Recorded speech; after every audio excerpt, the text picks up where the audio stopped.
Hello everybody, John here from the sports department, ready to go over the two-game LPL slate tonight, so not much of a video tonight. Uh, just seeing what we can do about these couple games over in the LPL. We start off with OMG plus 400 up against IG minus 650. Not a lot of redeemable factors for OMG at the moment. They've only played one game. It was against Rare Atom, but 1542 is like GPM that shouldn't even be in a major region. Obviously, that's Rare Atom's not the easiest matchup in the league, so we expect this to get better when they play against some easier teams. But it's not looking good for OMG from their first performance. Just a one-game sample. They can certainly come back and make a splash. I mean, KT Rolster looked terrible in their first matchup and then came back and got a win against Damwon Kia in their second matchup. So you never know what's going to happen, but not a lot of upside for OMG from what we've seen so far. Invictus, on the other hand, reasonably tough schedule so far. They played EDG and Sunning, win and a loss. Kind of the GPM that I would expect from them through that so far. Like, they look pretty much like IG from last season. More like as far as like their overall quality. They play a lot. They're playing a fair bit different as far as I'm concerned. I think this team looks a little bit more solid than last season's teams, but they're performing at about the same like GPM GDM type level as you would expect from Invictus. Huge favorite, obviously. I think they're clearly a very large favorite. The kill per win, death per loss in this matchup is pretty low, 12.5 DPL for OMG and only a 15.5 kill per win from IG so far. Now these are small samples, but as far as what we've seen, it doesn't seem like this is going to be an incredibly bloody matchup. I do still think Invictus can be prone sometimes to being like a solo kills type team, where there's not a lot of kill participation on some of their kills as well. That said, we're having some issues with gold differential at 15 and Herald percentages on Game Online. I'm not sure what's stopping them from getting this. It's in the LPL only, and it's just these two stats of the relevant ones that I use that are just not showing up on there. May have to find a different stats and information provider when it comes to just those two stats. We probably have Herald percentage in our model, to be honest, but I haven't gone to look for it. So, interesting little issue there that they're having over there. I wonder why. It's with the LPL only. But this matchup doesn't feel too close. OMG probably not a team I'm playing unless the field is extremely big. Maybe I run just one or two OMG lineups in something like the $15, the $20 thing that's tonight. But I'm probably not going to be on very much OMG for sure. The second matchup, on the other hand, EDG minus 350 up against Rare Atom plus 250. If you look at their stats so far this season, 1781 to 1847, plus 168 to plus 138. A better first blood for EDG, but the teams have the same first turret. A little bit better on the Dragons for EDG.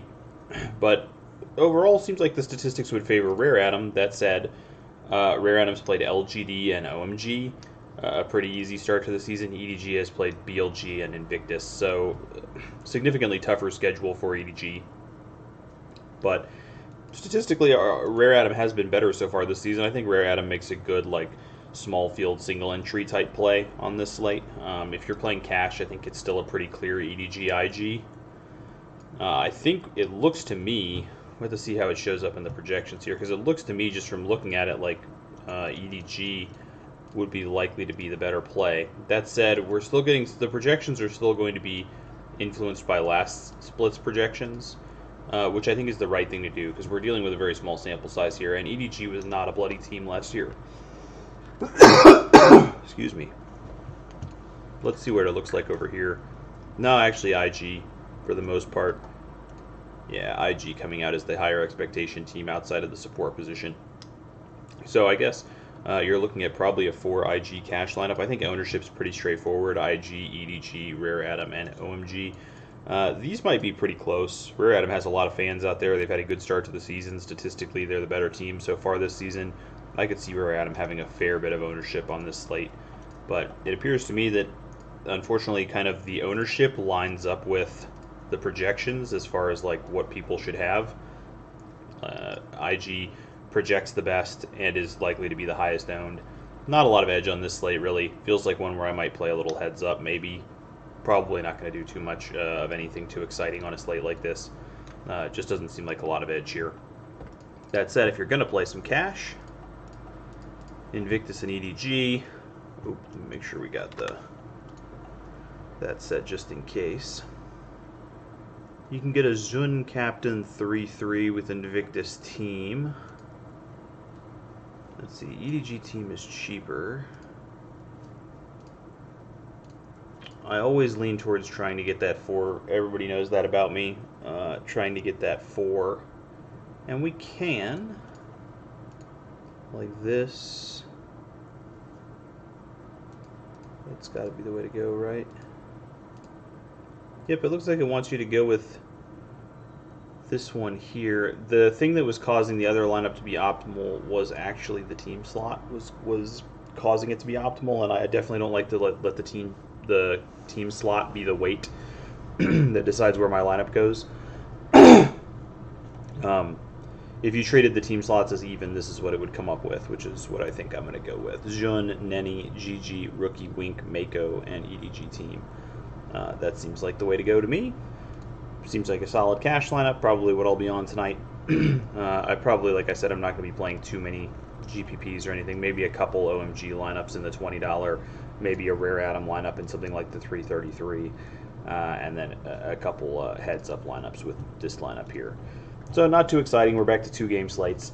I kind of questioned whether I should even do videos for 2-game slates this split. It would save me a lot of time to not do them. And 2-game slates are pretty much always going to be the same thing. Biggest underdog in the biggest GPP. Second biggest underdog in medium-sized GPPs. 2 favorites in cash. It's pretty much the same thing all the time, with occasional mix-ups. Like this is a spot where, like, if the projections between the tops and the junglers were closer, maybe you could recommend going with like a top captain or something in the bigger GPPs. It's still a thing you can do with these 2 teams if you want.